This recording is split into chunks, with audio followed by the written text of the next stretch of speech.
اعوذ باللہ من الشیطان الرجیم بسم اللہ الرحمن الرحیم اللہم صلی علی سیدنا وحبیبنا وشفیعنا وکریمنا ورؤوفنا ونورنا وملجانا ومأوانا ومولانا محمد صلی اللہ علیہ وآلہ وصحبہ وبارک وسلم یا صاحب الجمال ویا سید البشر من وجهک المنیر لقد نور القمر لا يمكن الثناء كما كان حقه بعد از خدا بزرگ تو ایک قصہ مختصر. محترم ناظرین اکرام السلام علیکم ورحمۃ اللہ وبرکاتہ. میں ہوں آپ کا میزبان حافظ حامد رضا اور آپ دیکھ رہے ہیں پروگرام نور ہدایت. ناظرین آپ جانتے ہیں نور ہدایت میں ہم آپ کی ملاقات جید علماء کرام سے کرواتے ہیں جن سے ہم کرتے ہیں سوالات اور جاننے کی کوشش کرتے ہیں دین اسلام کے حوالے سے معلومات. آج کے ہمارے معزز مہمان جو کہ ماشاءاللہ سے ان کا تعلق شہر کراچی سے تو نہیں ہے لیکن جب شعبہ تدریس سے تعلق تھا, جب مینس کے یہاں تعلیم حاصل کر رہے تھے تو اس وقت کراچی میں تھے, لیکن اس وقت ماشاءاللہ سے پورے پاکستان میں جھنڈا گاڑ رہے ہیں جی ماشاءاللہ. جس شہر میں جاتے ہیں شہر والے ان کے دیوانے ہو جاتے ہیں. ان کا انداز بڑا پیارا ہے, گفتگو کا انداز بڑا میٹھا بھی ہے, جوشیلا بھی ہے, اور ظاہر سی بات ہے جوشیلا اس لیے بھی ہے کہ کراچی کا کلر بھی اس کے اندر شامل ہے. پھر اس کے ساتھ ساتھ خیبر پختونخوا سے ان کا تعلق ہے اور وہاں مختلف شعبہ جات سے تعلق رکھنے والی شخصیات سے مختلف امور پر ملاقاتیں بھی ہوتی رہتی ہیں. اور اس کے ساتھ ساتھ اسپیشلی شعبہ تدریس سے بڑا گہرا تعلق ہے, لکھنے لکھانے سے بھی بڑا اچھا تعلق ہے. کتابیں بھی لکھتے ہیں اور کتابیں پڑھتے بھی ہیں, کتابیں پڑھاتے بھی ہیں. تو ظاہر سی بات ہے جب ایک علم کا ذخیرہ آپ کے ارد گرد موجود ہوتا ہے تو آپ کی پرسنالٹی کو وہ نکھار دیتا ہے, آپ کا انداز جو ہوتا ہے اس کو اور خوبصورت بنا دیا کرتا ہے. میں جس کی بات کر رہا ہوں خیبر پختونخوا سے تشریف لائے میرے بھائی بھی ہیں, میرے دوست بھی ہیں اور ہمارے ساتھ ایک سلسلہ پرانا رہا بھی ہے. کافی عرصے بعد آج ملاقات ہو رہی ہے جی. آپ کی بھی ملاقات کرواتا ہوں, آپ سن کر جان کر بڑے خوش ہوں گے. انشاءاللہ ملاقات کراتا ہوں. میری مراد محترم المقام جناب حضرت علامہ مفتی محمد امتیاز الحق نورانی صاحب ہمارے ساتھ موجود ہیں. آئیے آپ کی ملاقات کرواتے ہیں اور گفتگو کا آغاز کرتے ہیں. السلام علیکم سر. وعلیکم السلام ورحمۃ اللہ وبرکاتہ. کیسے مزاج حضرت, خیریت سے؟ الحمدللہ صاحبزادہ صاحب, اللہ کے کرم و فضل سے آپ کی دعاؤں سے میں ٹھیک ہوں, خیریت سے ہوں ماشاءاللہ جی. آپ کو ہم سنتے رہتے ہیں اکثر واٹس ایپ کے ذریعے بھی اور اس کے علاوہ مختلف ویڈیوز کے ذریعے بھی آپ کو دیکھتے رہتے ہیں, بڑی خوشی ہوتی ہے. اچھا میں باقاعدہ موضوع تم ناظرین کو بتاتا ہوں, لیکن آج کل آپ کی مصروفیات کیا ہیں, آپ اگر ہمیں بتا دیں بڑی نوازش. سب سے پہلے تو محترم جناب حضرت صاحبزادہ حافظ حامد رضا نورانی صاحب, شکریہ حضرت, آپ کا بہت بہت شکریہ. آپ نے اپنے پروگرام بنام Noor Hidayat Venus TV of آف کراچی اس میں مجھے انوائٹ کیا. دعا ہوں کہ اللہ تعالیٰ آپ کی دینی سماجی اور آپ کے ابا جی حضرت قبلہ مجاہد اہل سنت مولانا محمد فرید قادری صاحب زیدہ مجدوہ کی دینی خدمات قبول فرمائے. آمین. اس کے بعد میں عرض کرتا چلوں کہ میں پڑھا رہا ہوں.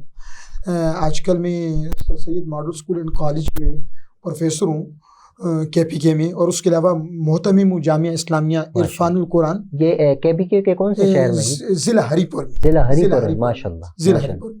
اور کلس شریف سیری کلڑا مظفر آباد آزاد کشمیر میں جامعہ اسلامیہ عرفان القرآن کے نام سے ایک ادارہ قائم کیا ہے, اس کا میں محتمم ہوں. اور اللہ تعالیٰ کے کرم و فضل سے آپ کی دعاؤں سے اب تک 10 کتابیں لکھ چکا ہوں, جن میں فقط تخصص فی الفقہ جیسے مشکل موضوع پر 4 کتابیں لکھی, اور ان 4 میں سے 3 شائع ہو چکی ہیں.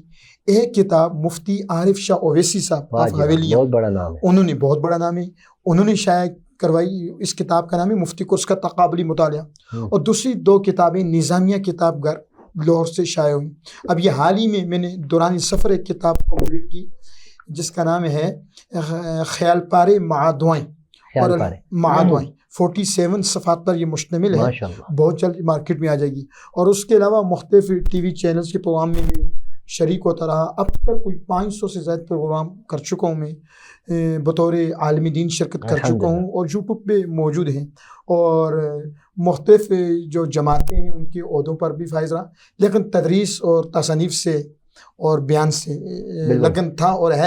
اور خیر آپ سے تو تعلق 2006 سے ہے, جب آپ ہی کے ادارے میں آپ کے ساتھ ہی جو ہے ایک ہی کلاس میں بیٹھ کے شعبہ حفظ میں پڑھا کرتے تھے, تو اس وقت اکٹھی مار کھاتے تھے. جی بالکل ایسا ہی ہے جی. اور آپ تو نہیں کھاتے رہے, میں بہت مار کھاتا تھا.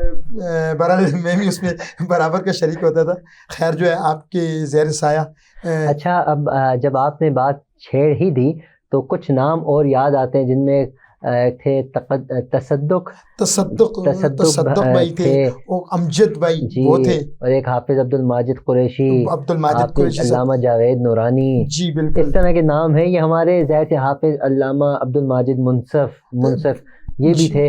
اللہ پاک سب کو جی کامیابی عطا فرمائے. بڑی خوشی ہوئی ہے آج آپ کے بارے میں جان کر. آپ کا وزٹنگ کارڈ بھی میرے سامنے، اس کے اندر بھی بہت اچھی خاصی ڈیٹیل موجود ہے.